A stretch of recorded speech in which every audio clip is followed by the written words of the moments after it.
Hey, good afternoon there, John. Hi, Marty. How you doing? I'm doing awesome. Thank you very much. I woke up this morning and Cool. I said, I intend to enjoy this day. And so far, I've been enjoying this Cool. day. Uh-huh. Yeah. Yeah, And cool. here we are, the beginning of June already. Mm-hmm. Yeah, yeah. We've been doing this 3 years now, plus couple Yeah. weeks. We're But well yeah, into our it's, fourth year, John. yeah, well into our fourth year. Yeah. Yeah. And as I was sharing with you before we went on record, this is also our fifth anniversary of Dan Gutierrez, who's our frequent guest and our dear friend, and I starting accountability practice meetings here in Sacramento. In those days, we did it Mm-hmm. in the umbrella of the Adult Children of Alcoholics group here. So we called it a Mm-hmm. 10-step meeting. 10th step is continue to take personal inventory and to love and approve of ourselves in the Tony A version. And Mm-hmm. that came from one of our members who said, "Well, this is what accountability is really the 10th step, accountability practice." Mm-hmm. And then the more we did it, the more we realized it's also a way to learn to reparent ourselves and all those other things that we learn in ACA. So we've with your support and inspiration, Dan and I have been facilitating meetings here in Sacramento now for 5 years, and finally, I got to the point where I understood what you said, where you when you used to facilitate our men's meeting, you said, "I'm just here to learn about myself." It's like, oh, now I get it. Mm-hmm. Yeah, yeah, yeah, yeah, yeah. Teach what you want to learn. Yeah, exactly. So how are you doing? And I definitely want to learn. I'm doing well. The way I put it, I have both feet firmly planted in the struggle. I'm finding myself being proactive as I go through life. Instead of what I used to do would be reactive and create Hmm. more chaos, drama, and separation and isolation and alone, misery and havoc. Now I'm participating in the solution. So Yeah, yeah. And I'm last I'm week, last excited and grateful. yeah, and joyful, I suspect. Hmm.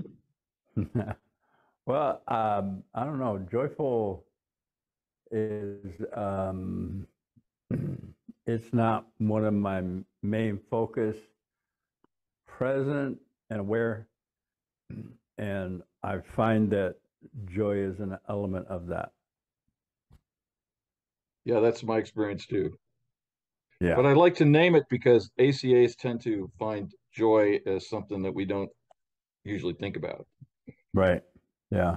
And like, yeah, no, this is fun. I enjoyed this. Yeah. So in our conversation 2 weeks ago, you did a really thorough job at the board, um, going through the ABCs of the accountability practice. And where we left it off was we didn't finish. Um, we were going to talk about, I'd like to introduce the topic of why it is so valuable to do this work, the accountability tree practice in group. What is the extra ingredient, if you will, that doing our work with other people brings to the shift, the inner shift that accountability practice supports. Hmm. Yeah. Yeah. We're gonna dive into that. I'm not sure how, but yes. Well, let's So start. Let's just start with you because you have been participating in group recovery group practices for a quarter of a century or more. yeah. And so maybe a place to start is to reflect on what that's meant to you. Uh, Yeah, I started my recovery going to 12-step meetings 35 years ago. Um, and it was in the rooms. I started in AA, and it was a short stay in AA, and then I found Adult Children of Alcoholics. It's like I stumbled onto it. My older brother actually suggested that I go, and I was, balking, and he goes, "Well, I'll go with you." And I'm thinking, well, yeah, he needs it, so I'm going to help him. And he was doing the same thing for me. And we went to a meeting, and I heard them describe my situation in life. Afraid of authority figures, saw criticism as a threat, tended to love those people I could pity, felt guilty when I stood up for myself. I stayed, and then my brother took a different path to his recovery. And I've been in those meetings ever since. One of the thoughts that came to me that I repeat over and over is that my wounding, my childhood trauma, came in the presence of people. Necessarily, my recovery from that trauma will come in the presence of people. I've done the one-to-one therapy sessions, and they're effective. And I've received most of my insights and experiences sitting in a room with other people who are like-minded, who are looking for the same thing. There may be times where none of us know what the hell we're looking for, but there's something that we're coming together to listen and then talk. It took me about 8 months before I would say anything in the group. I was assisted by another group member to take that step. And then once I started talking, I pretty much talked to almost every group. And then now I'm a facilitator. Now I'm a drug and alcohol counselor. So yeah, there's something about the group dynamic that offers, well, healing. I remember my first AA meeting, where I admitted I was an alcoholic. Everything shifted with me saying the truth, introducing myself. Hi, my name's Donovan, I'm an alcoholic. Something shifted, and I didn't know how to say it then. And what I know that happened is that everybody in that room did not hold a judgment or a criticism of what they heard me say. And I was able just freely to say it without the energy coming back of criticism or some kind of do it differently. I was allowed just to say what I said.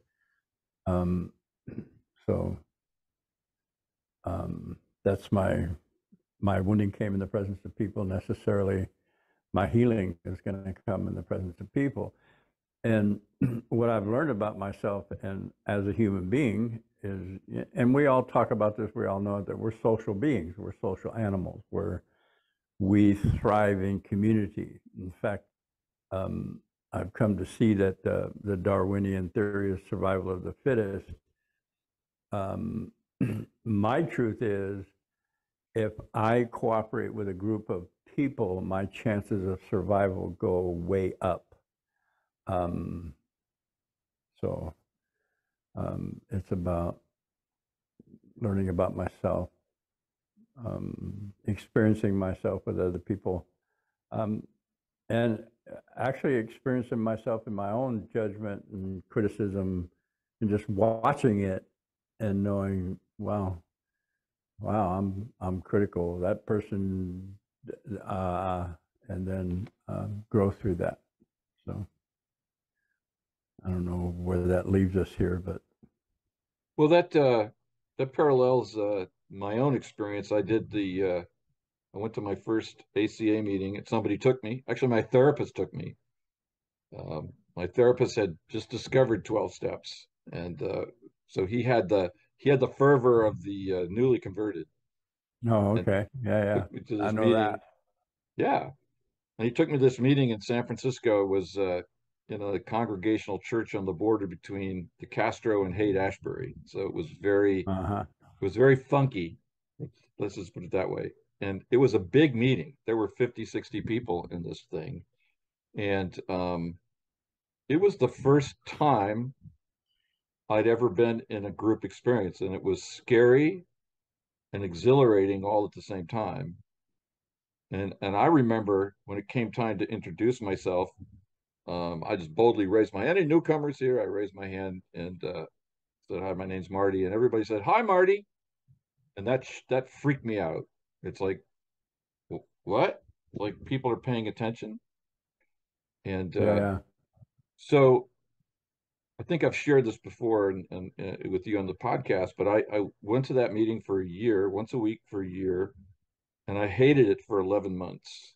And I had all those judgments that you were talking about. They used to call on the same people over and over again, and they'd say the same thing over and over again. And what's wrong with these people? And blah blah blah blah.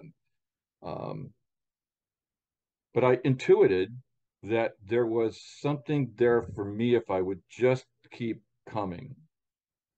And Mm-hmm. somewhere around the 11th month, the same people that I hated listening to some turned into beautiful spiritual beings. I have no idea what happened. Just a shift occurred. Mm-hmm. And I know now from accountability practice that that shift was internal. So somehow I shifted my attitude about myself so that I was able to see beauty out there because somehow I was starting to see beauty inside. Right. So I did that for a year, and then my therapist had started a closed 12-step study group with a dozen people and another therapist. And somebody had left, and he invited me to step in and take over. And then I really learned about group dynamics in that group because there were only 12 of us. It's easy to hide out in a meeting of 50 people, but it wasn't very easy to Yeah. hide out in a meeting of 14 people. And Right. all of my character defects came up for examination, and the group had opinions about them. And Mm-hmm.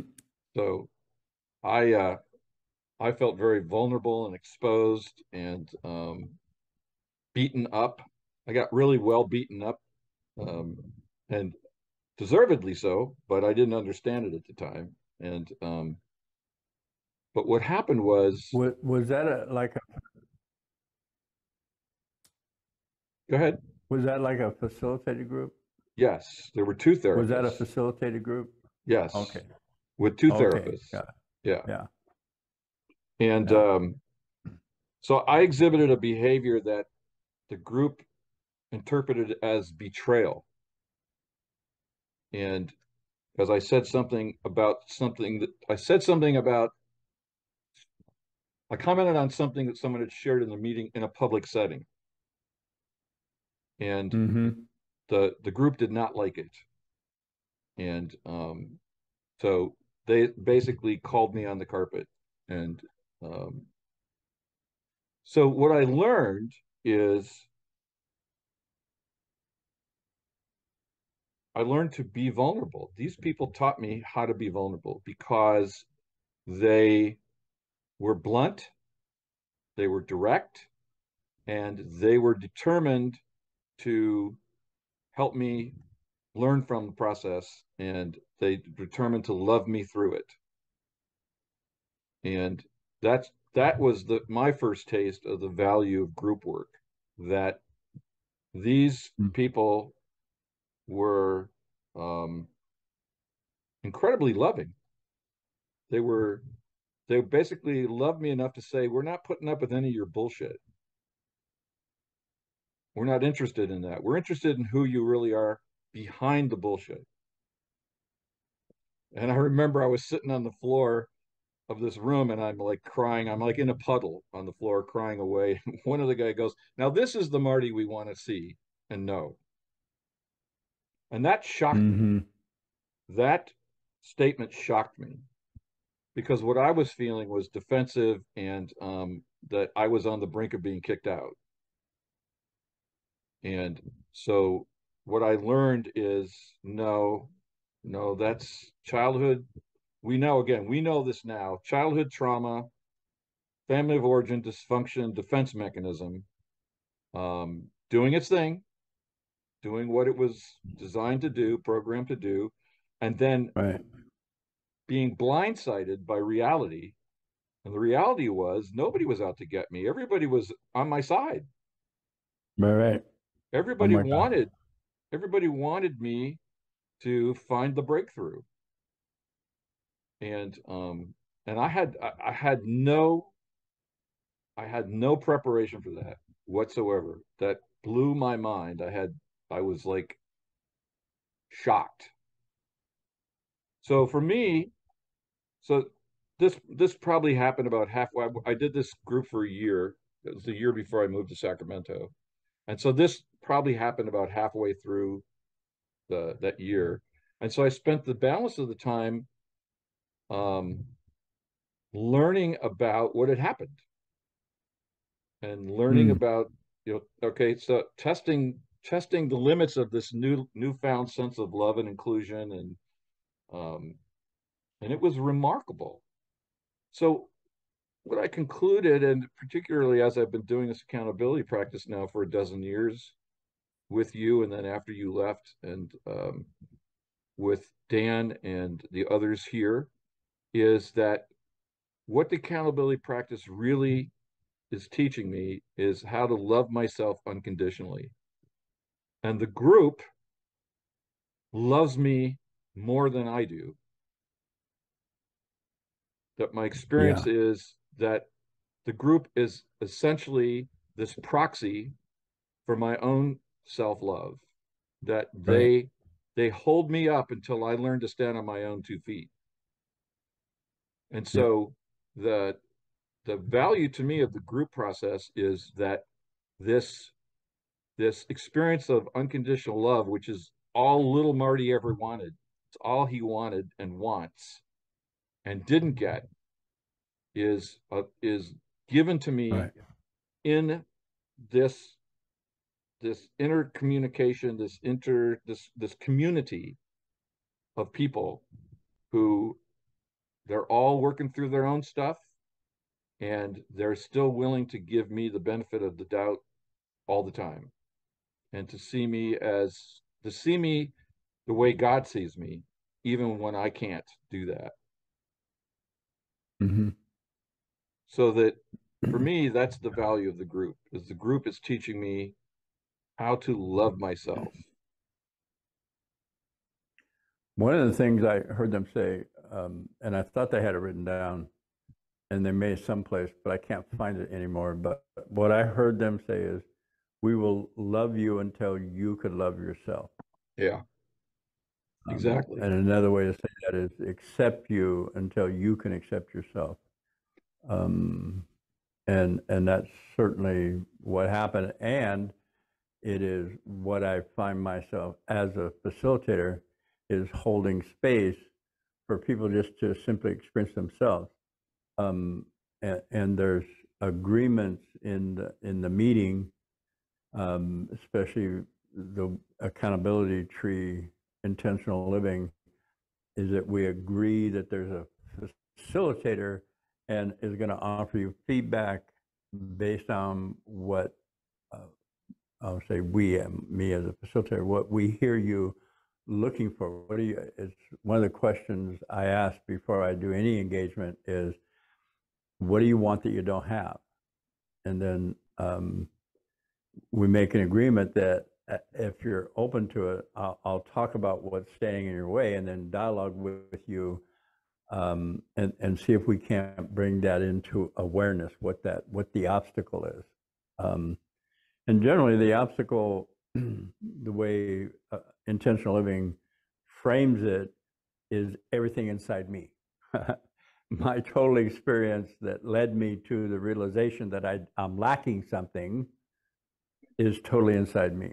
So if I look inside, which is very difficult to do, especially for traumatized people, to be vulnerable enough to expose themselves, because when I exposed myself as a child, I got criticized, humiliated, rejected, punished, chastised, abused, and then you come to a group and people say, open up, and the first, reaction response from our survival mechanism is, don't trust, don't talk, don't feel. And so yeah, the group is set up so that you can experience yourself, I want to say through my feedback or through my eyes, and then deal with some really difficult, complicated, internal, self-deprecating, other-deprecating, what was inside me that kept me from thriving and being joyful. Well, it was something in below my consciousness level, that manifested in my avoidant behaviors, and I wasn't aware of them. So, and other people benefit from one individual's willingness to be vulnerable. They watch it and they see that that person doesn't get beat up or chastised, and that they actually feel more connected through this process of accountability than what they would imagine would be, oh, you find out this about me, you're going to ask me to leave, I'm done, nobody's going to like me. When the truth is, when they found whatever this was about me, it was so similar to them and their struggle. We all manifest differently because of our different experiences, but there's a lot of similarities in me owning that I'm mean in whatever form that takes. Other people have experienced meanness from other people, and then, oh my God, I do that too. It's like, and this is all the behavior and the patterns come out of subconscious. And we can understand, our subconscious at work if we're on a long trip and a couple hours goes by and we have no memory of turning cars back and forth, lane change, because our subconscious mind took over so that we could dialogue with a friend, listen to the music, do something other than put our main focus on the road. We have the body memory and the subconscious ability to do that. It's a real big jump to say that's happening in my interactions with the people I say I love, that's happening in the interactions with me, it would be my wife, or somebody's husband, or father, mother, brother, sister, where these actions are coming from the subconscious, although it looks like the other people are doing it to me. I'm participating some way in this. I have accountability about I'm participating in this somehow. If I see myself as a victim over and over and over and over, well, why didn't I move away, or why didn't I set a healthy boundary? And then, well, the truth is, I don't know what a healthy boundary is, and I have boundaries mixed up with demands and limitations, and you have to, should, standard of behavior that is non-existent and always in flux, and so it gets complicated, and it takes time. And repetition, and that's what the meetings give. When I started this in 1988, there was I used the saying that there was a meeting on every street corner. I could go every day of the week to some meeting someplace in Sacramento. And I pretty much did go to a meeting every night. Excuse me, I'd get off work and I would have, if it was Tuesday, I'd go to this place. If it was Wednesday, I'd go to this place. And I just lived at those meetings in the evening. So I can say that me joining the 12-step group process has given me a life I never knew was possible. So one of the things that you just said, I would like to elaborate on, and you said something about I didn't know what boundaries were, right. and I think that we've dialogued about this over the past 3 or 4 years about love. It's like I don't know what love is, and we use that word a lot.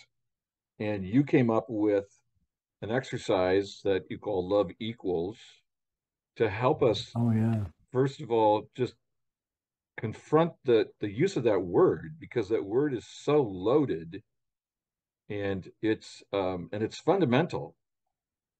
The You said earlier about human beings being social animals. Well, social is about love, connection, Mm-hmm. acceptance, participation, interparticipation, sharing. Mm-hmm. All of Mm-hmm. those activities come out of love, and we, as little children, I mean, we've talked about this on the podcast before, as little children, we're born as little love-seeking machines. And so whatever comes at us, we assume is love, whatever that is. If it's abuse, we assume abuse equals love. If it's kindness and cherishing, that's what we think love is. And as you were saying earlier, all of this stuff happens in the subconscious. In fact, when we're that young, we don't really have a conscious mind yet. Mm-hmm. It's all subconscious. Mm-hmm. And so, would you be willing to share a little bit more, elaborate a little bit more about the love equals insight that you had, and how the accountability practice um, addresses that? Yeah. I I had an experience with my ex-wife where we were separated, and she had come over to where I was staying, and I was on the front porch of my apartment, and she was standing in a courtyard about 10 feet away from me, and we were in an argument, and it was kind of one of those arguments where spit was coming out of both our mouths. We were yelling over each other and accusing and pointing, and you this, you that, and you always say that. And at one point in this argument, she said, "John, you want me to call you crazy?" And of course, my response was, "No, no, I don't. That's crazy.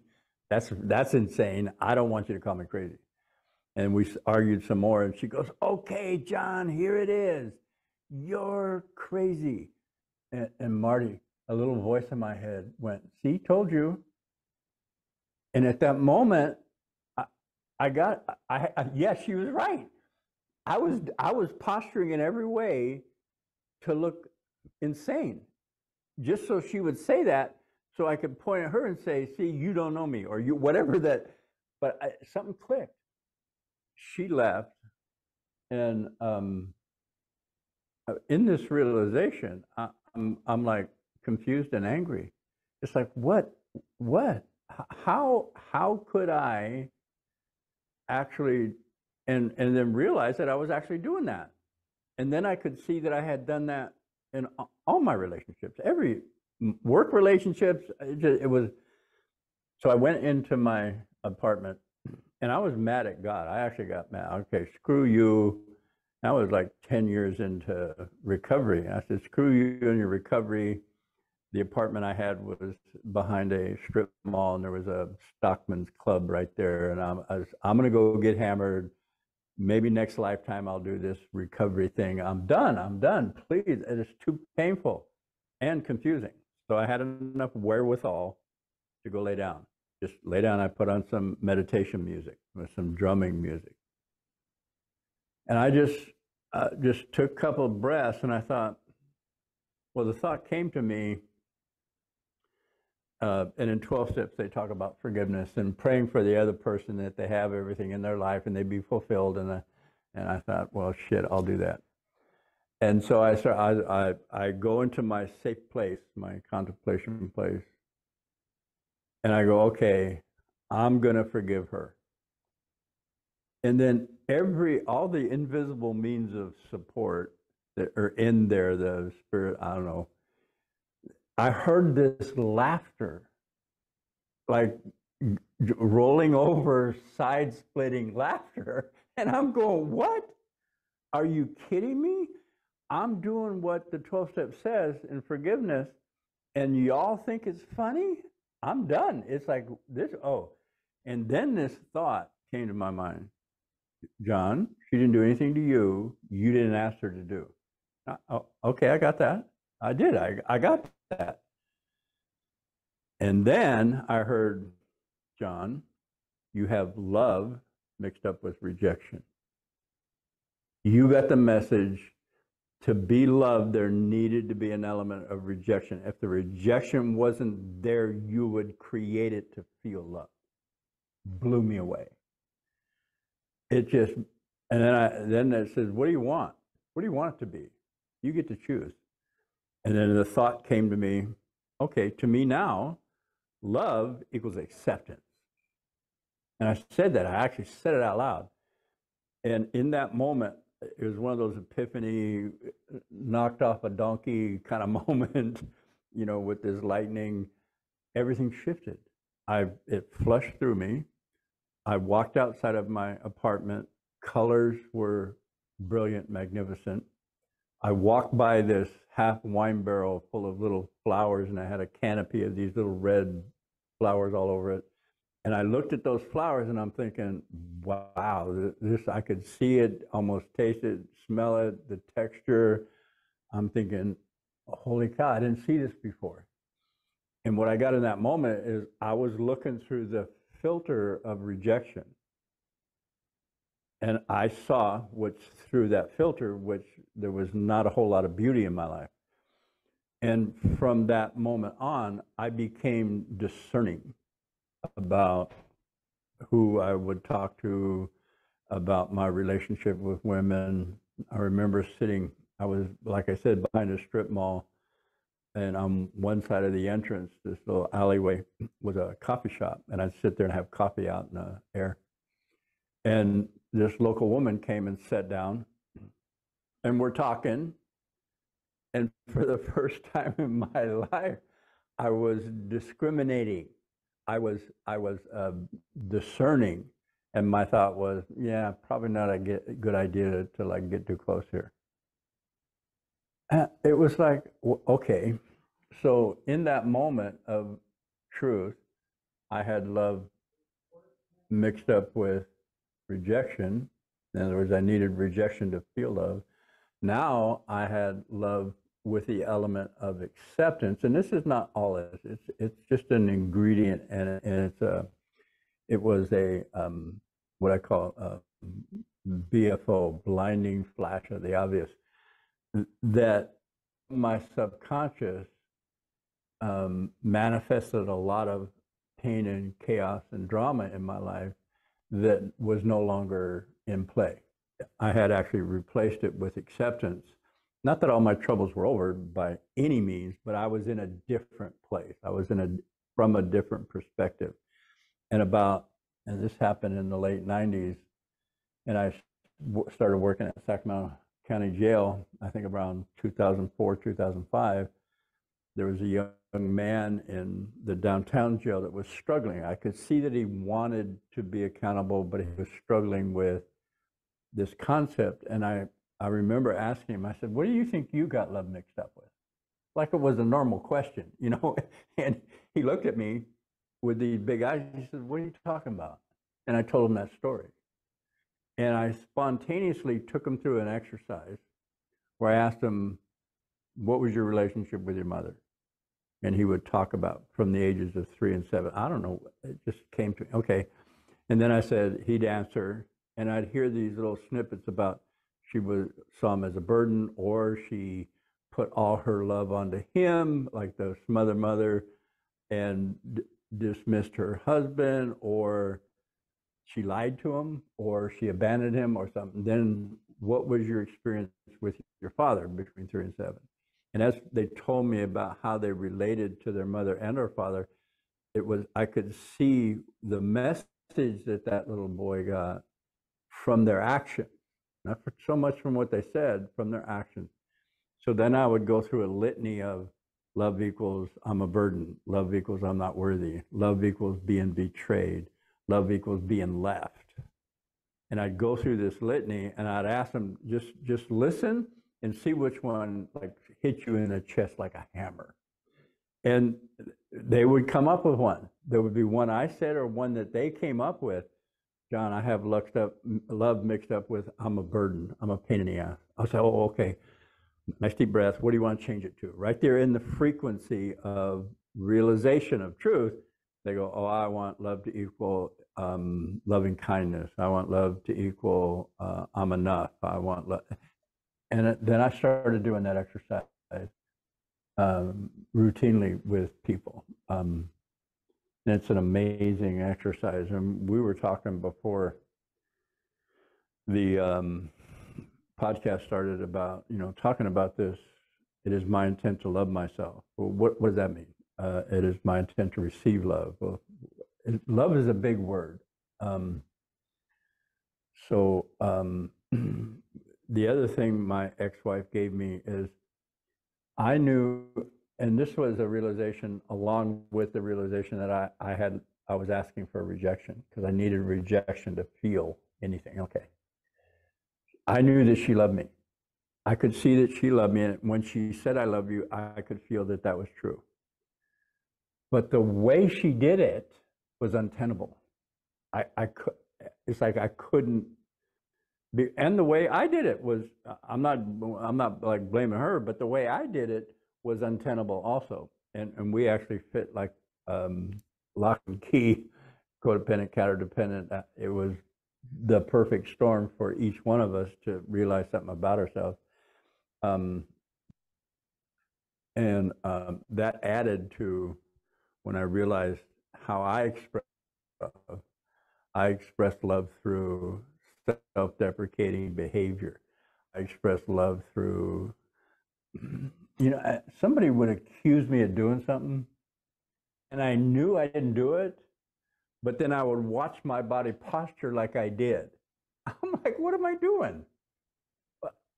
So that even in my denial that I did it, which was true, I would act like they couldn't believe a word I'm saying, so that they would continue to blame me and think I did it. It's like, well, if I had the element of rejection in my concept of love, that's reasonable. That's reasonable. Painful? Yes. Causes isolation, destruction, and confusion? Yes.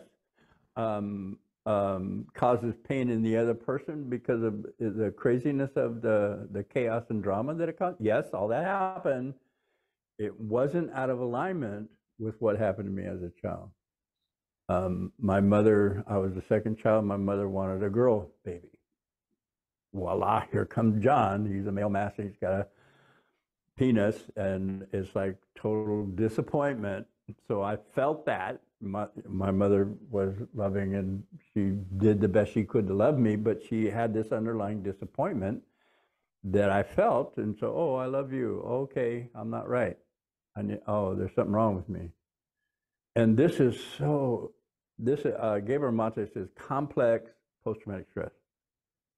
It is complex because it happened over a period of time. My parents changed as I was growing, and they sank deeper in their addiction and or codependency, and I got different levels of it throughout my life. And my end result was I needed an element. Let me finish that sentence. I needed an element of rejection to feel love, and I didn't know that. I had no idea. If you ask me, I'm bending over backwards to try to please you. I'm doing things I really don't want to do because I'm doing it for you. And So confusing. So confusing. And if I'm doing that, if I'm bending over backwards for you and you're not happy, it's you, it's not me. It's like I was building my case. There's all kinds of things in this that are, wow, that's it. That's love equals rejection for me. And it's everybody has a different experience. Love is a complicated thing. So, Well, and it's I appreciate your taking some time to walk through that. It's very clarifying for me, and I think that Mhm. so I'm going to throw this out and see how this sounds to you. This is um, this is the beginning of learning to create the love we want Yes. by identifying the love we have. First and foremost, what do I have love confused with? And then being Yeah, able that then be question in itself is like there would be no reason for you to ask that. yeah, It's like it's like that's how insidious this is. It's yeah. like, oh, I'm gonna love you the best way I know how. I do love you. Oh, I see you say you love me, and we're just like on the surface of this thing and creating resentment, bitterness, and contempt because I don't understand. If you love me, then why would you? Or if I say I love them, why would I? And it's like,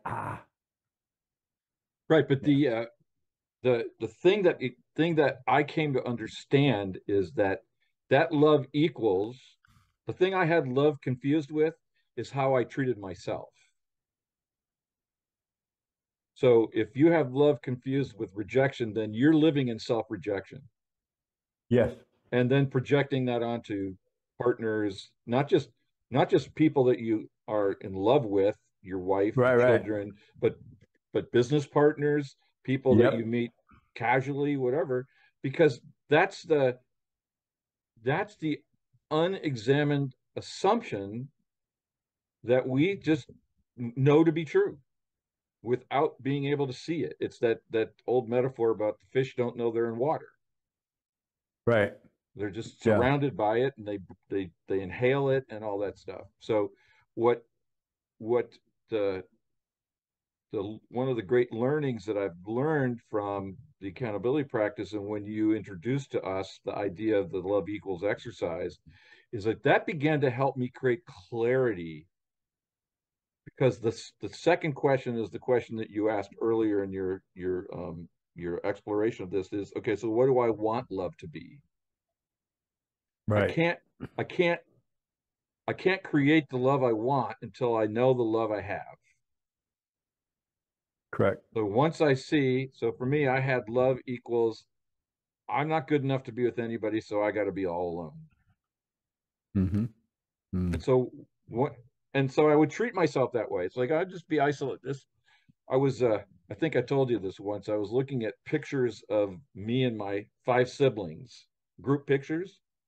I'm always a Mm-hmm. slightly behind everybody and away. Ah, Everybody else is kind of huddled in, and I'm kind of just a little bit.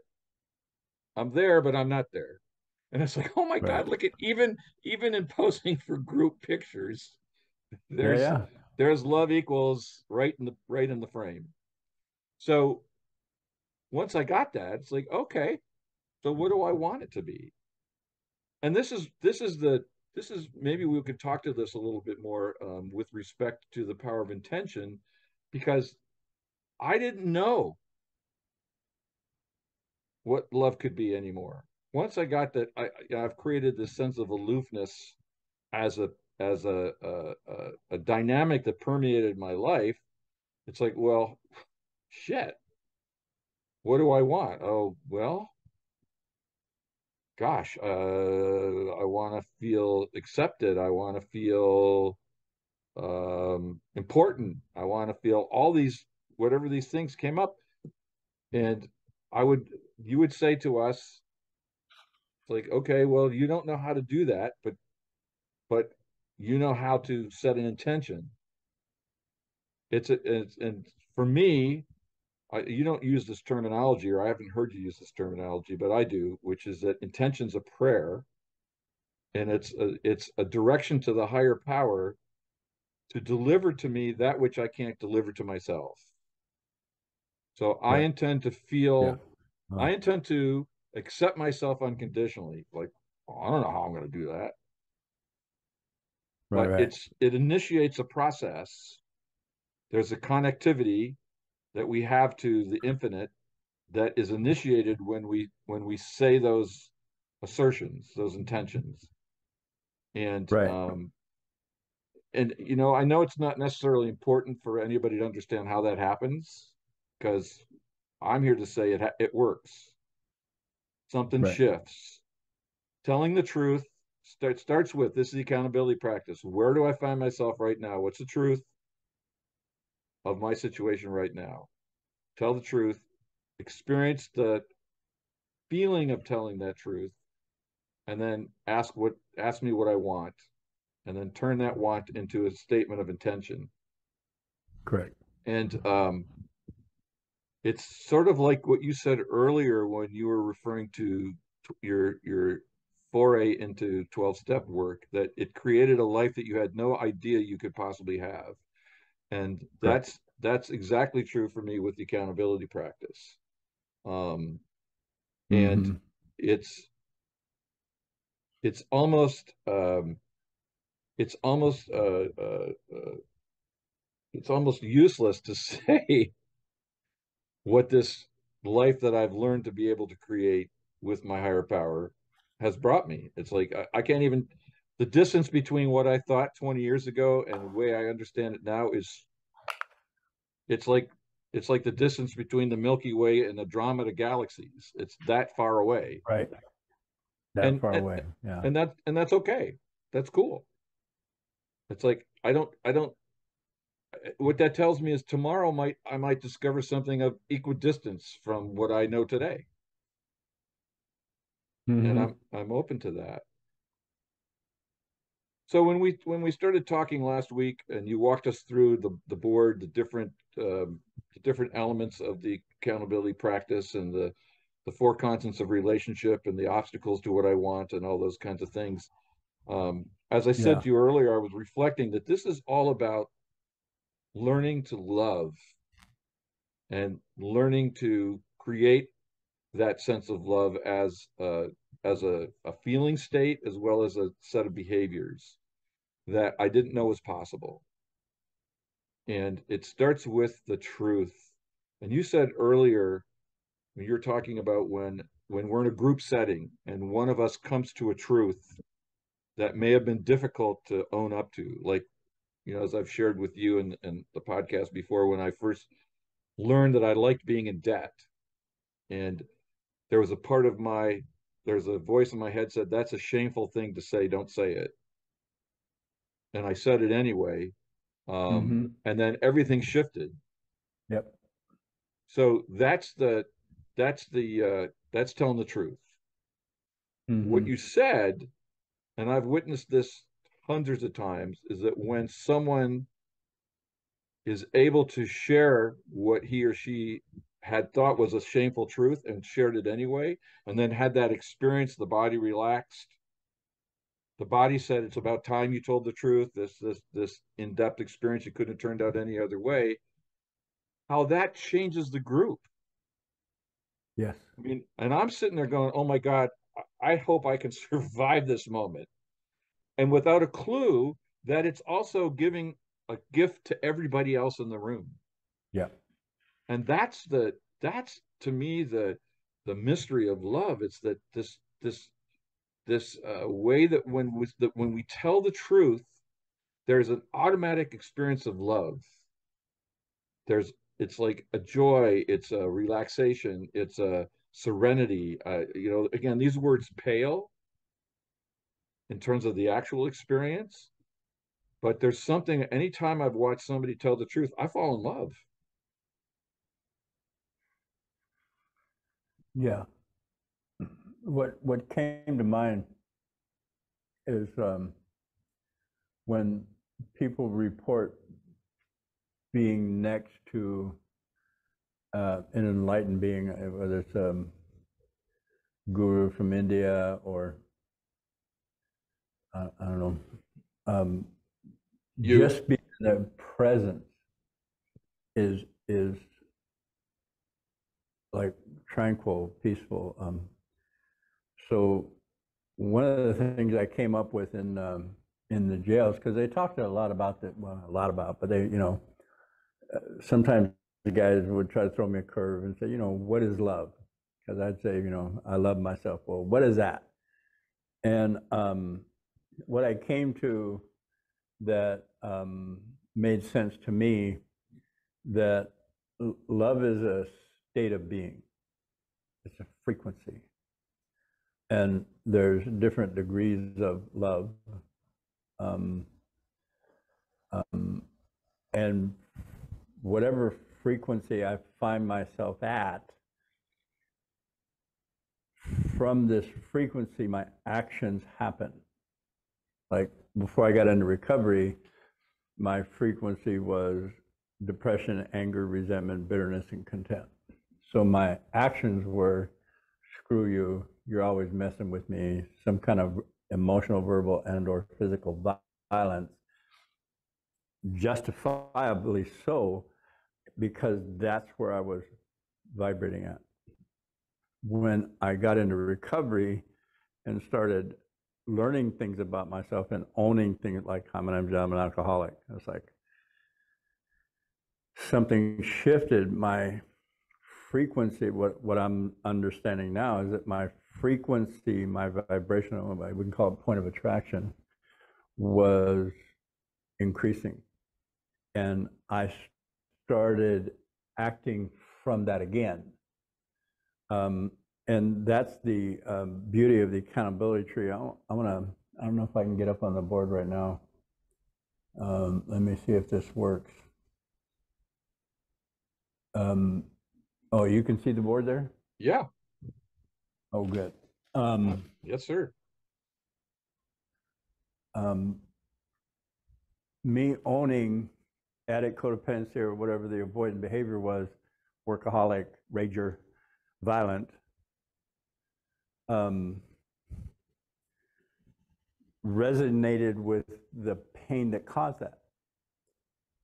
If I was, and understand as an infant, I was just taking in information, you're not good enough, that frequency of you're not good enough, which was my mother's truth about her that she projected onto me.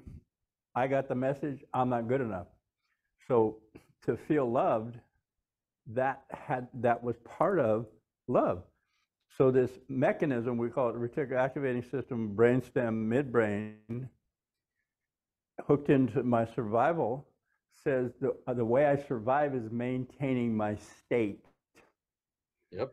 So this is all subconscious.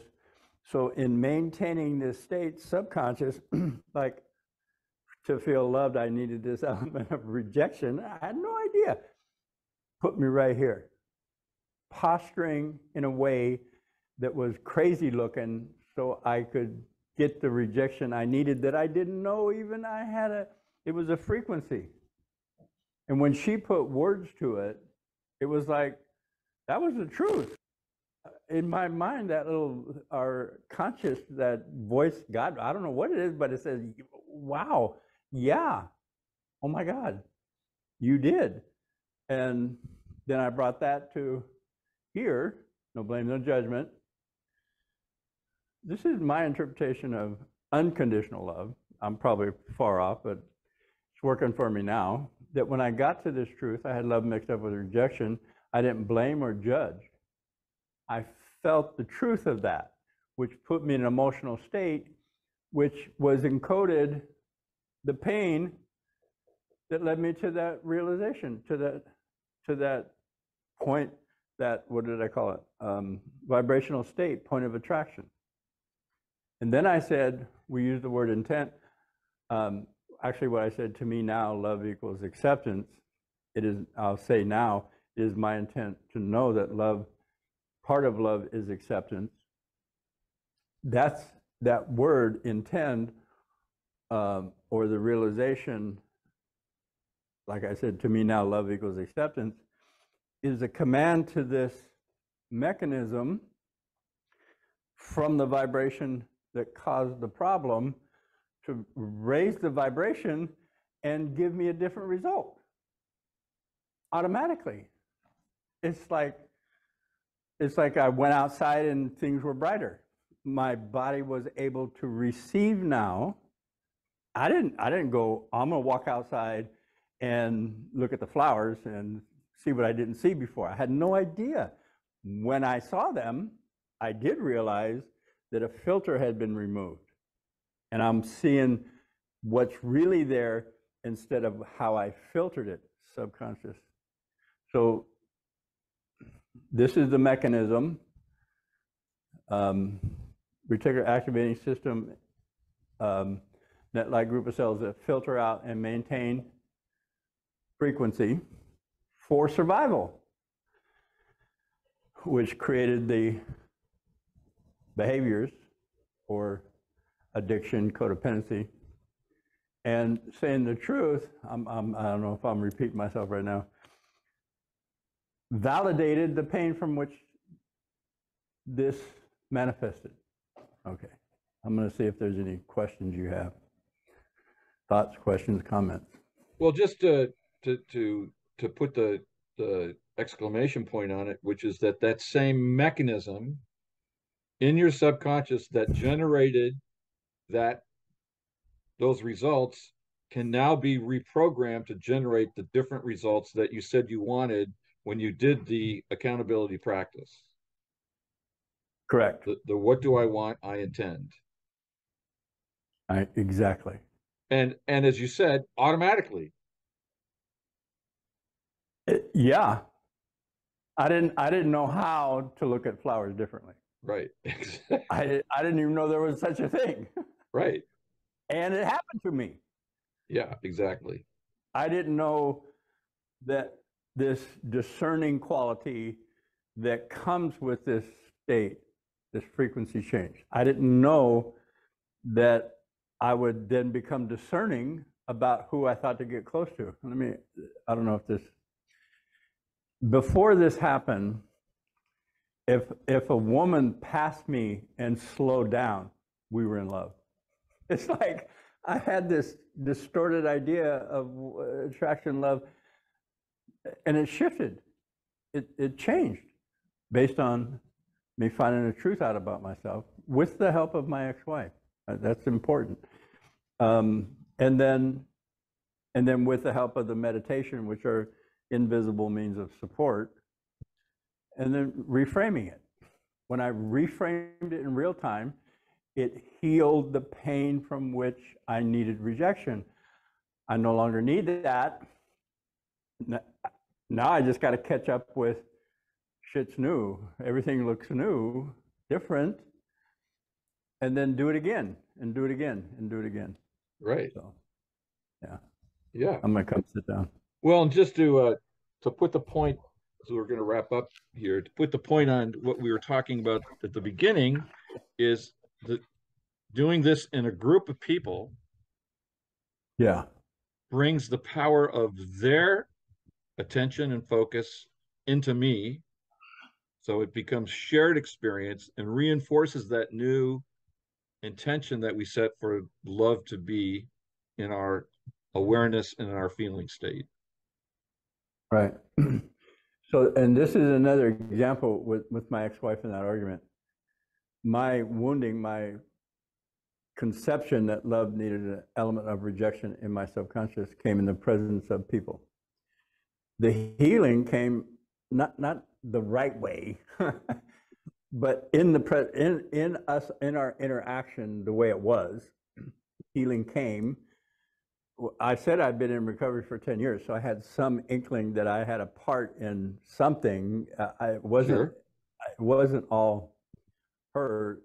One of the exercises I did is write down every relationship I was in and all the negative qualities of her. And then after I write that down, somebody said, what's the common denominator in all those relationships? Well, the only common denominator was me, that I was in those time after time after time. So I had something to do with it. Before that, it was all them, all them. Yep. I got to find the right woman. I'll be okay. No, there's something in me that drew, and the realization in that moment was I needed rejection. And if they didn't reject me, I would do everything I could to get the rejection and still blame them. Right. It was insidious and crazy insane. Well, if you're like me, you already intuited the ones that would reject you, and you wouldn't go out Yeah, with the ones that you couldn't intuit that in. that's right. Well, I actually did went out with people who like me, but after a while, I just wore them down. Yeah. I'm laughing at this now, and it's not funny. It's tragic, and I see the humor in this process too. Yeah. Well, it's just life. Well, John, Yeah. we've come to the end of our time together, and I do appreciate this conversation. Um, as always, I'd like to see if you have any final words before we wrap up. Yeah, we have not figured out what love is, but and we've we've come close to experiencing something different that is closer to what well, the thing I have in my mind, unconditional love. The sun shines on everything. It doesn't judge. It just shines. So that's my goal, is to shine and then check my judgments and my Right. angst and my thing. How do I just shine? Right now, I don't think it's possible for me, which is okay, because I have a lot to learn from my judgments and standards and need to control. I still have some more to learn about myself. So, Well, I said I'd ask you to have the last word, but now I'm going to take it okay, because what you taught me is the beginning of that feeling or experiencing the sun shining is the phrase, I give myself permission. I give yeah, myself permission to not get it. I give myself permission to mess up. I give myself permission is an act of unconditional love. I give myself permission is an act of love. oh, And wow, when I do facilitation, I point that out to folks. Like you just giving yourself permission to you're lazy, I give myself no, permission to no, be lazy.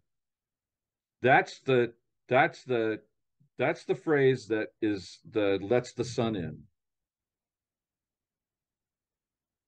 yeah, So yeah, yeah. Thank you so for that. um Yeah, that's another one. That's another Donovanian Donovanism that changed my life. So I'm grateful okay, for that. very good. So thanks for your Thank you, time, Marty. John, and I look forward to our next one. And have a great weekend. Okay.